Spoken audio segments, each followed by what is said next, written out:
everyone, and welcome back to my channel. Welcome back to you. Welcome back to me. I know it's been a long time. I feel better. We're doing better. And I'm ready to get back to doing the booktube thing. And I thought today I would start off with something very easy, which is a book haul from my trip back to the States. Now, my trip back to the States, I spent about a week and a half in Texas and a few days in New York City. And originally, I did have the intention to be in the US for the World Cup, but the World Cup being the mess that it is, I ended up deciding against it, which is very sad because I love the World Cup. I've always wanted to go to the World Cup. I've been to the World Cup of rugby, but I've always wanted, and I've been to the Olympics, but I haven't been to the World Cup of soccer, which is my thing. Like right now, I'm filming in between games right now. Like I record all the games and then I watch them. So yeah, I didn't get to see the World Cup, unfortunately, live in the US, but I did get to see the Knicks win, the New York City Knicks. I was in New York City when the Knicks won the championship. Not as exciting, because I mean, also I wasn't at the game itself. I watched it. Well, but it was a nice night. I watched it on a rooftop in New York City with barbecue and just a good time, really good weather. It was a good time. So yeah, I wanted to start again, something easy, book haul, just to get me back to sitting in front of the camera. We are sitting very low to the ground because my music stand finally broke, and my music stand is my tripod. So you should see my setup. Like my setup is like I flip the music holding part of the music stand down, and then I have a paper shopping bag that like hangs off of that, and then my phone is in the loop handles of the paper. That's my tripod. It's so ridiculous. But you know, that's how I started my YouTube channel without really thinking, without putting any money into it, because who knew what would happen. So anyway, let's get into the book haul. I have a good mix of books. I had every intention of actually buying more books than I have here. My English TBR has dwindled quite a bit, and I was really hoping to sort of restock everything that I could find in English. But unfortunately, a lot of the titles I was looking for, a lot of the titles I was looking for were, a lot of the titles I was looking for, a lot of the titles I was looking for are out of print titles, or the bookstores just didn't have them in stock. And like used bookstores, I didn't have much luck in used bookstores either. Usually like I find a few gems and whatnot, but I just didn't really find that much. So I don't have as many books as I would like to have. And I ended up doing more shopping of my mom's bookshelves than I did actual shopping of bookstores. Also to say, just a note, two things to say. Half-price books, like every time I go back to the States to sort of help my mom clear out our house, because eventually she will sell the house. So every time I go back, I help her clear out more and more, and I always tend to tackle the books, and I go to sell them. The books that we don't need, I sell them to half-price books. I think we sold about the equivalent of over $1,000 worth of books when they were bought new, especially since a lot of them were like heavy art books, like very famous cuisine books. Probably even reaches $2,000 worth of books when they're bought new. They gave us $47. It's disgusting. Half-price books is disgusting. Like they give you no money for selling books, and they actually charge a lot of money for their books that aren't even in the best condition. So it's really frustrating because, you know, I had that video, or one of the last videos I did before I took my long break was the reason why I keep my books pristine. And I mean, within my own personal books, all the books I kept looked like they were brand new, never been read, like actually desired titles that people are reading, books that I mean, I don't tend to read that many books that are currently popular, but I had a few to sell. And like, they give you pennies. It's really disgusting. Half-price books really needs to, like, you know, be a little nicer to the people who sell books to them. Anyway, that's the one thing I have to say. Also, books in English, really freaking expensive. You can't buy a book almost less than, like, with tax, like less than $20 almost. So go to a library, guys. Just go to a library. I mean, at this point, half price books is expensive. New books are exorbitantly expensive. Paperbacks are expensive. Just go to a library. At this point, just stop buying books. Or like, I don't know. It's ridiculous. I understand how, I mean, no, I don't understand how people are reading books these days because everything is so expensive. I spent a lot of money in like a week and a half just in Austin because just every meal is like $20. Like, I don't know how you guys are doing it. Very expensive to live in the US these days. Shall we get to the actual book haul? Let's start with the books that I went shopping my mom's bookshelves and found some nice gems. So I found 2 books that I was really happy that I found at her on her bookshelves because I was planning on buying them. The first is The Jungle by Upton Sinclair. I read Oil by Upton Sinclair. It was like a book I had owned since 2009, and I finally read it last year, and I thought it was fantastic. I thought it was a great American novel, and it definitely made me want to read his other famous novel, The Jungle. So I was very happy that this gorgeous, also this stunning cover, this stunning edition was on the shelves. It was really great. I mean, look at the inside too. The pages are like really long and there's just no room for margins. Like all the space is just filled up. Really gorgeous edition. Really happy to have added this to my collection. She also had a few James Baldwin books, but I chose this one. This is Giovanni's Room. Again, one of these old mass paperback editions that are just absolutely beautiful. James Baldwin, I've only read one of his books, and that one was his nonfiction book called The Fire Next Time, I believe. And I have to admit, that book was very difficult for me to read. James Baldwin has a writing style that is exquisite, it's beautiful, but it definitely takes higher level of concentration, and it's the type of writing that I'm not really used to anymore. Although that book, I appreciated what it did and I appreciated his writing, it did go over my head just a little bit. Like, I didn't understand it 100%. I'm going to admit it. I'm not afraid to admit that I didn't understand that book 100%. But I still want to keep reading him. And Giovanni's Room is one of his fiction novels. And so I wanted to try this one and see where it goes.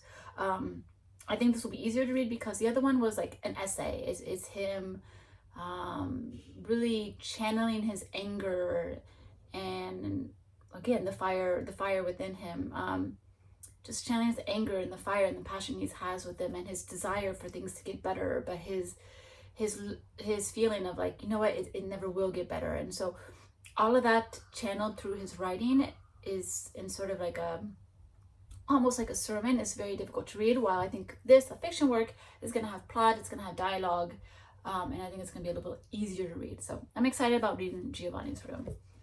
Next, I chose a series of books that I have been telling myself that I think I want to read because I've only read the very first book, I realize, and that is the Chronicles of Narnia. I have realized I've only read The Lion, the Witch, and the Wardrobe. I might have read Prince Caspian, but I really have no recollection of that whatsoever. So this is our childhood, our edition. You can see all the plot tape that was putting everything together, where tape used to turn yellow back in the days. Good thing we have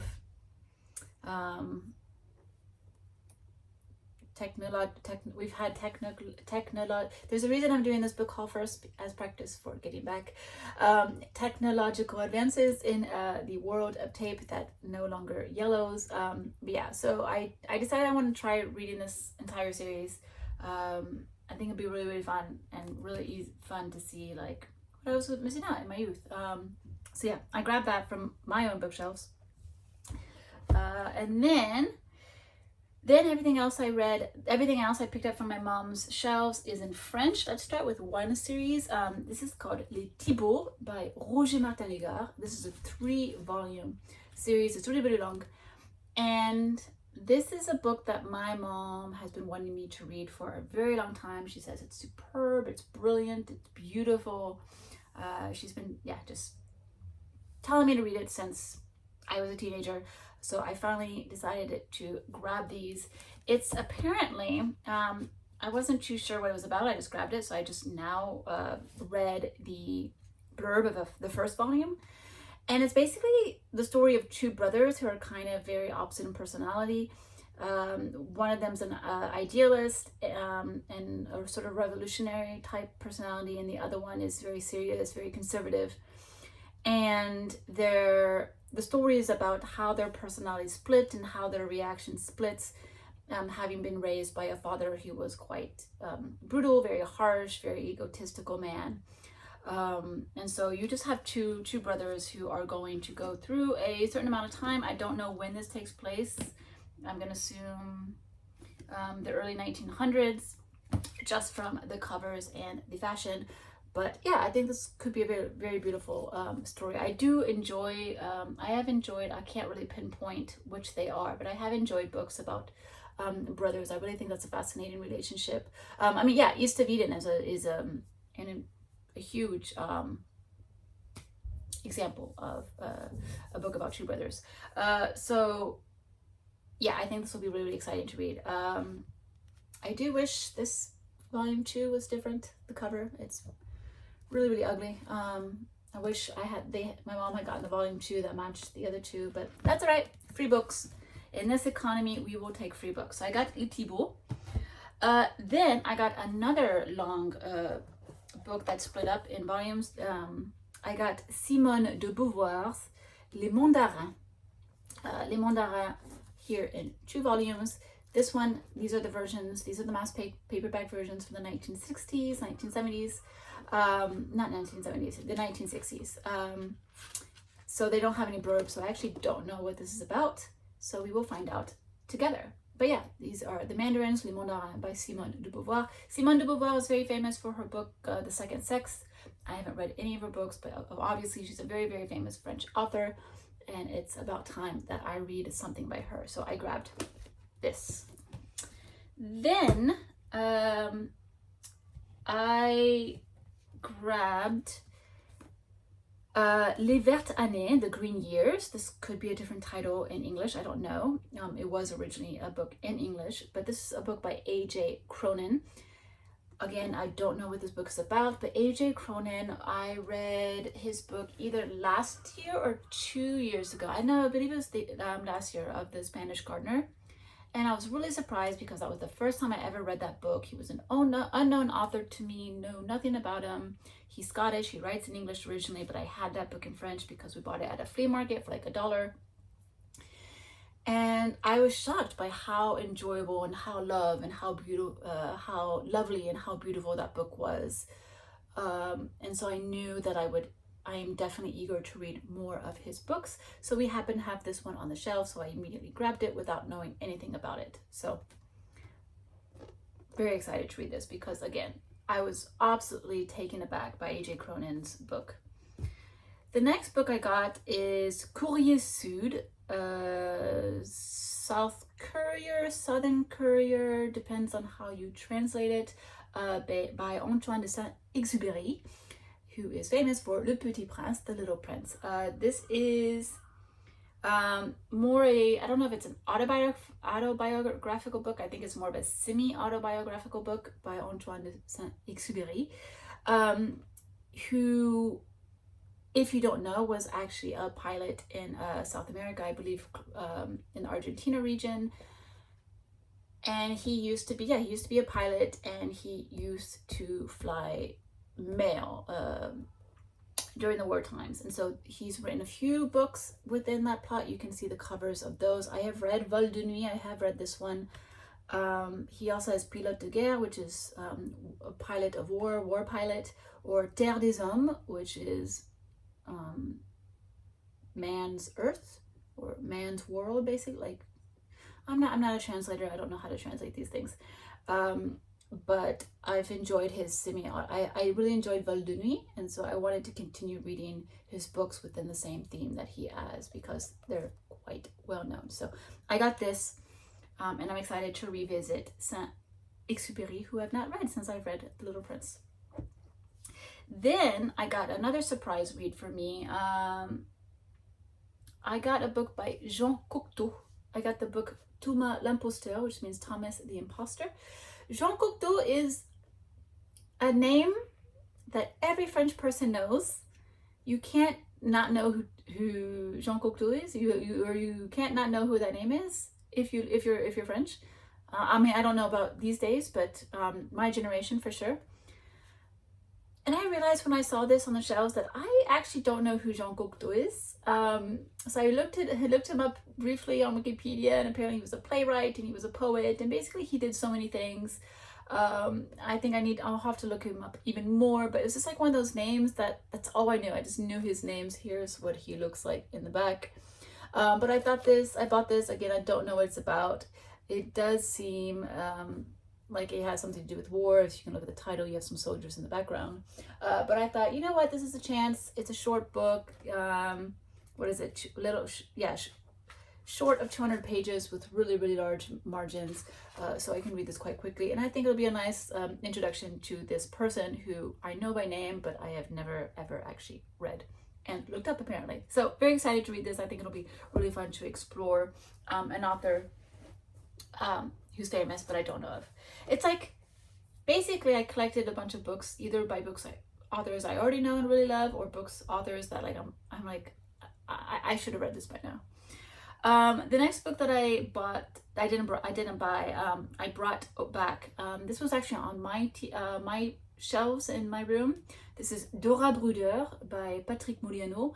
Patrick Modiano is an author that I have read before, but I read him a long time ago. I was in college when I first read him, and I think I've only read one book. And his books take place during World War I typically, and I have to admit, I wasn't fully enamored by the book that I had read by then, but I also think I might have been too young to read him.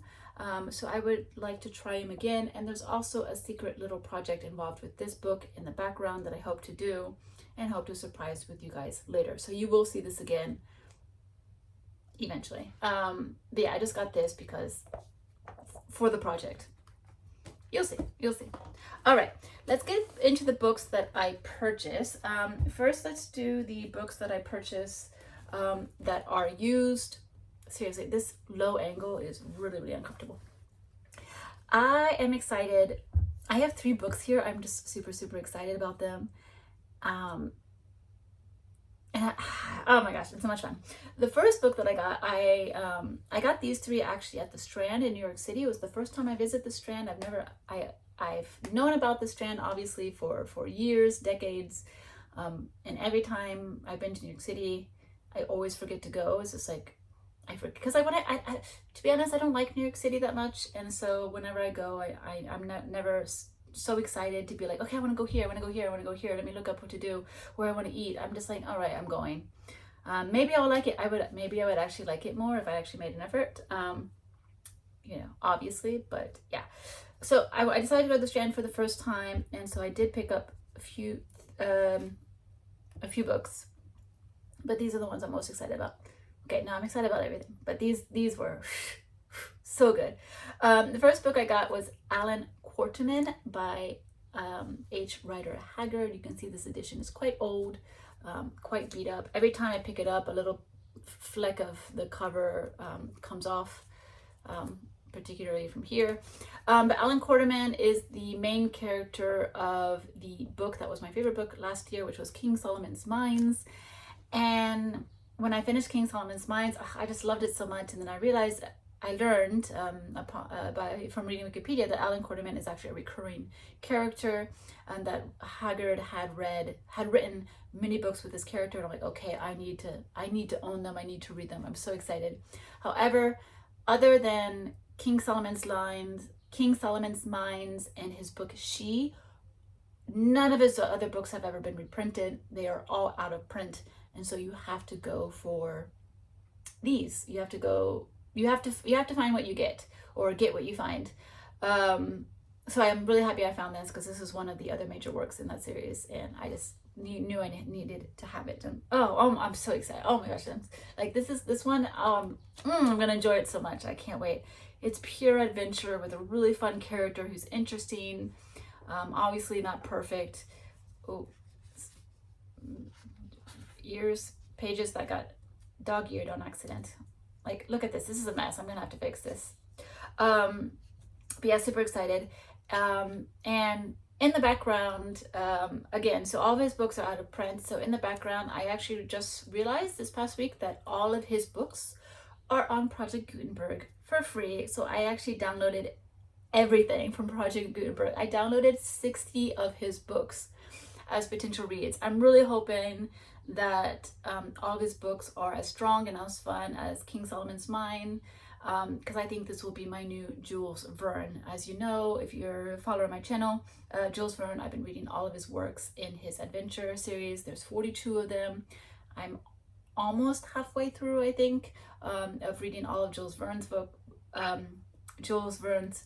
works, and I've been having so much fun. And I think Haggard could be one of those authors that I, again, also just have a lot of fun, full of adventure reading his books. So yeah, I bought this, and then I downloaded all of his books from Project Gutenberg. So very excited about that. All right. Oh, this is falling apart so badly. The next book that I got was not on my list of books at all. But I saw the I saw the cover, and then I saw the name, and then I read this little blurb, and I'm just like, I have to buy this. I have to buy this so hard. This book is called Sayonara, which means goodbye in Japanese, and it's by James Michener. If you read the type of books that I read, you should know James Michener. His most famous works are Texas and Hawaii. He wrote these huge books that always focused on one state. They're super famous. He's a Pulitzer Prize winner. I mean, at home, we own a lot of his books. We own first editions of a lot of his books. Do you know we actually own the first edition of Lonesome Dove? We do. We do. I own, apparently, we do. So that's at home. But yeah, so James Michener, super, super famous, but I've actually never read him, even though my mom's been telling me to read him forever. I've been meaning to at least read Texas, because obviously I'm from Texas. But I did see this book, and I'm like, okay, this is where I'm going to start with James Michener. It's probably the worst book I could start with, but listen to this. This is what it says on here.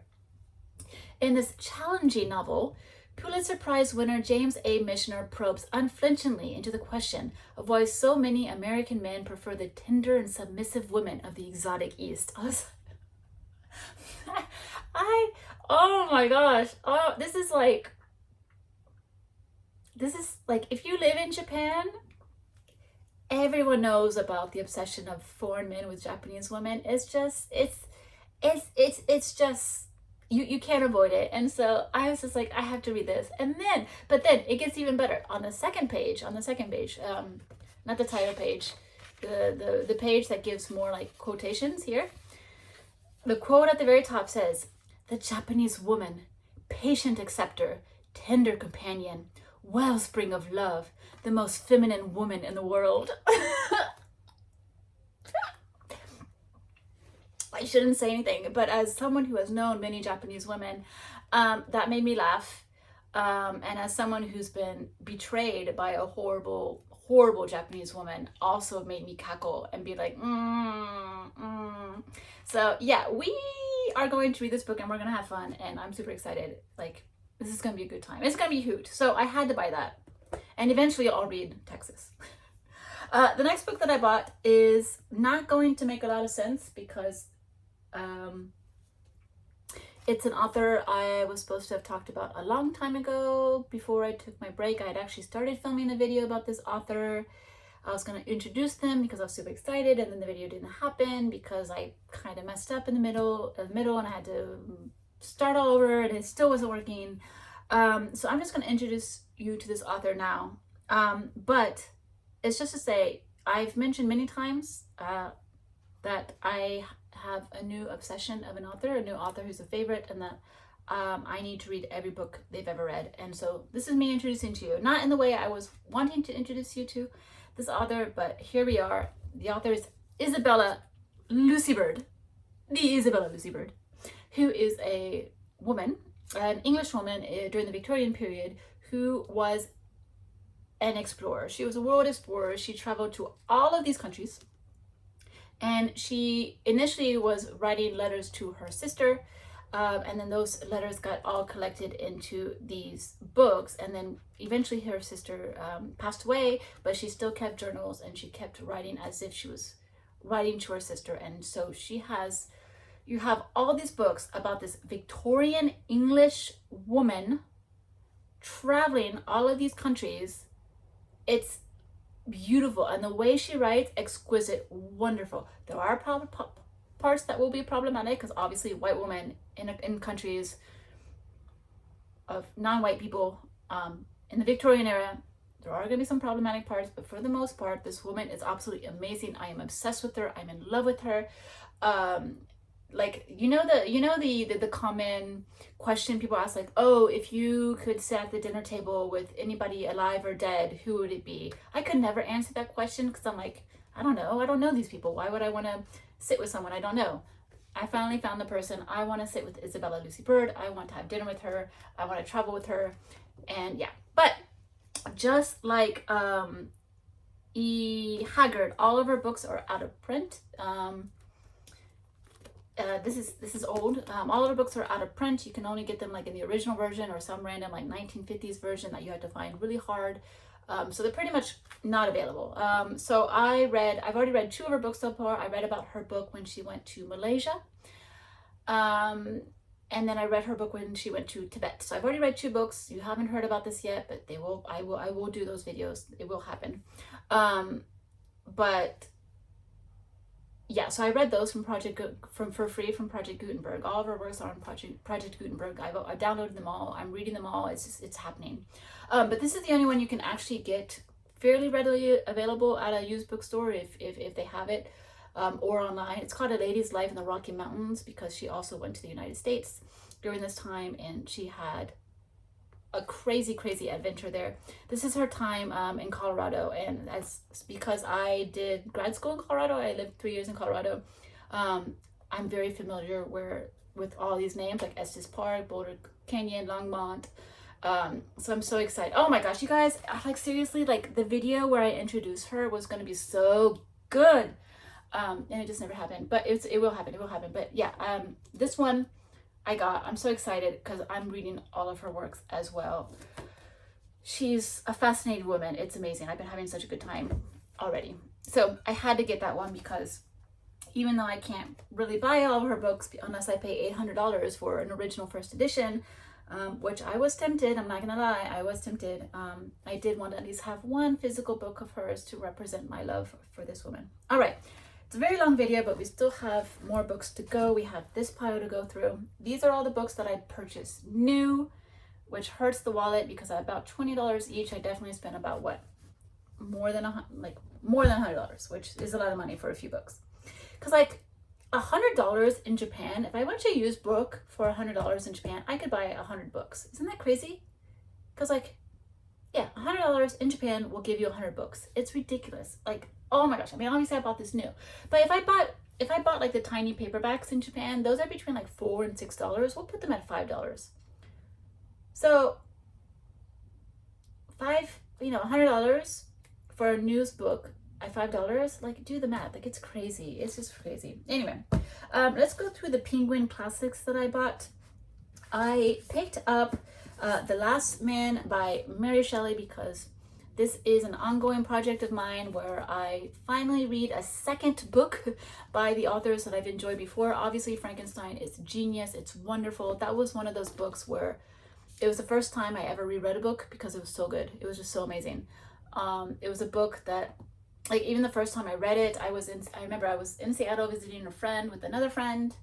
It was like basically like me and another friend went to go visit a friend who had moved away from Texas and went to Seattle. So we both went to visit her, and they went to bed early and I wasn't tired. So I was like, oh, I'll read Frankenstein until I get sleepy. No, I didn't get sleepy because I was so entranced by Frankenstein. I sat at the table and read it from first page to last page.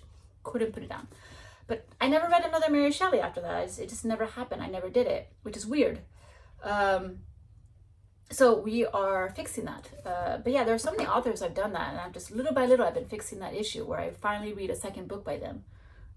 So I got The Last Man, which is a book about the human extinction, and like it says, it's a book that invented the human extinction genre and initiated climate fiction.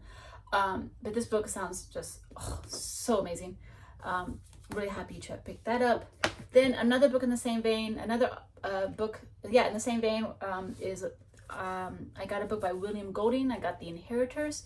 William Golding, same thing. I had read Lord of the Flies, thought it was amazing. Then finally, I fixed the problem and I read The Spire, which was even more amazing than I think Lord of the Flies. And so now, you know, continuing that same idea, we're going to read The Inheritors. The Inheritors is wild. The Inheritors is basically like, it's a book about the last days of the Neanderthal people, and they're meeting with Homo sapiens, and basically like the struggle between the two of like who's gonna live and who's not, and like basically civilization and everything. This sounds really, really fascinating. I can't wait. I'm so excited. This cover is amazing. Get the Penguins Classics edition of this because all the other editions are really, really ugly. But yeah, really excited to read this. Can't wait. William Golding is amazing. I can't wait. Then I've been wanting to read this author or introduce myself this author to for a long time. Obviously, a very famous author.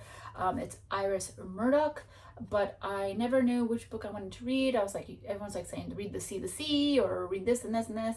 I decided to go for The Bell because this book is basically catnip for me. It's basically dealing with the hypocrisy of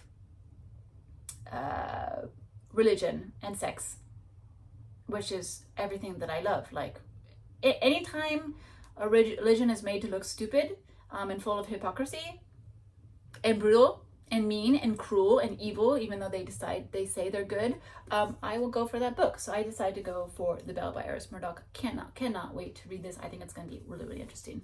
All right, then I picked up 2 books by Philip K. Dick because his works always have his premises are so good.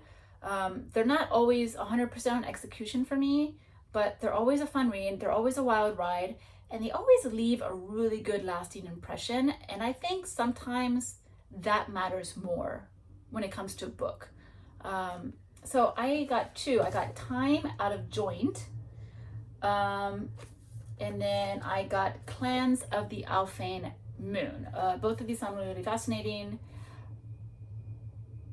And it's festival weekend in my city this weekend, and all weekend there's been festival music in the background. Do you want to hear it? Let's see. Can you hear the drums?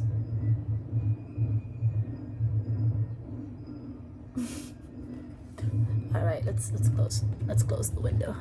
You can get a close up of my face with my blue eyes. Zoolander. All right. Yeah, so I got 2 books by Philip K. Dick. I really was searching for John Wyndham. I really wanted a new John Wyndham books, but unfortunately every single bookstore that I went to and visited, they only had the books that I'd already read. So unfortunately I didn't get any John Wyndham on this trip, but I really wanted to. I tried so hard. Okay. So yeah, I got Time Out of Joint and Clans of the Alphane Moon. I think these are gonna be really fun to read. Then I haven't read a Cormac McCarthy in a while, and I thought, you know what, let's do that. So I picked up Outer Dark by Cormac McCarthy. This is a short blurb, so I'll read what this one is about. Sometime around the turn of the last century, a woman in Appalachia bears her brother's child, a boy. The brother leaves the baby in the woods and tells his sister the child died of natural causes. Discovering her brother's lies, she sets forth alone to find her son. Both brother and sister wander separately through a countryside, being scourged by 3 terrifying and elusive strangers, headlong toward an eerie apocalyptic resolution. So, always good to get back into Cormac McCarthy again. It's been a while since I've read him. Child of God is my favorite so far, but I thought this would be enjoyable. All right. Last 2 books, I got 2 nonfiction works. This is where I'm kind of sad because I really had every intention of buying a lot of nonfiction titles, but everything I wanted. I just was not available. No bookstore had them, whether used or new. So unfortunately, I only got 2, but still very excited. I got The Blood of Heroes, The 13-Day Struggle for the Alamo and the Sacrifice That Forged a Nation by James Donovan. This is a book that I had visited, remember the Alamo, you know, I visited the Alamo. It was the first time I visited the Alamo in like 20 years, because when you live in Texas, you see the Alamo a lot. Like basically every year there's a field trip to the Alamo, and every time you have relatives that come into the state, you take them to the Alamo. You can't forget the Alamo. But I had revisited because I'm like, you know, it's been a while. And there was this book, and then Cult of Blood, which is about the Texas Rangers, and I had like hesitated between the two, and I decided to go with Cult of Blood, which was amazing. So I decided, you know what, now I'm finally gonna pick this one up. I have kind of forgotten about the Alamo. I have kind of forgotten about like what happened and who was who and what the battle was about and everything like that. So I think this will be a really, really fun, enthralling nonfiction. So I got that, very excited. And then at the airport, while waiting for my flight from New York City back to Tokyo, I saw this and thought, you know what? That sounds interesting. And the book is called The First to Go West, American Ambition, Bloody Conquest, and the Fateful Journey of Jedediah Smith by Bob Drury and Tom Clavin. This seems to be a quite new book. Yeah, copyright 2024, and this is the 2026 edition. So yeah, this is pretty new nonfiction. If you look online, there aren't really too many reviews on it. So maybe I'll be one of the first people. Very exciting. But this is basically about one of the most famous American settlers who went west. So that's a time period in the U.S. that I'm really quite fascinated about these days. Lately, I have done the Texas. I've read nonfiction about Texas Rangers. I did nonfiction about the Comanches. I've done the more general nonfiction about the Native American population in the U.S. Now I have the Alamo, and then this one is going to be quite exciting as well. I'm very excited. It's going to be really good. And this one has colored, glossy pages, which is always very, very exciting. It just shows good quality and makes me think it's going to be a really great book. So yeah, there we go. That's the other nonfiction that I got. The nonfiction I really wanted to get, I had a list of books about like white nationalism and why white American men are being terrible, that I wanted to get. Especially there's one called Jesus and John Wayne that I was really, really hoping to pick up. So maybe you guys can pick it up for me. Obviously not for me, but like figuratively for me. You guys can read it and tell me what you guys think and whether I really should make an effort to pick it up. But yeah, I really wanted books in that kind of vein, just to see what's going on with the US. What's wrong, you know? But went with some history, which is the origins of what's going wrong. But anyway, there we go. Those are all the books that I picked up in the US. Thank you for listening to this very crazy rambling video that is very low to the ground, that's making my back very uncomfortable. I did manage to avoid having you guys look up my crotch, because these shorts are from high school. They have holes all over the place. These are typically these are my at-home shorts.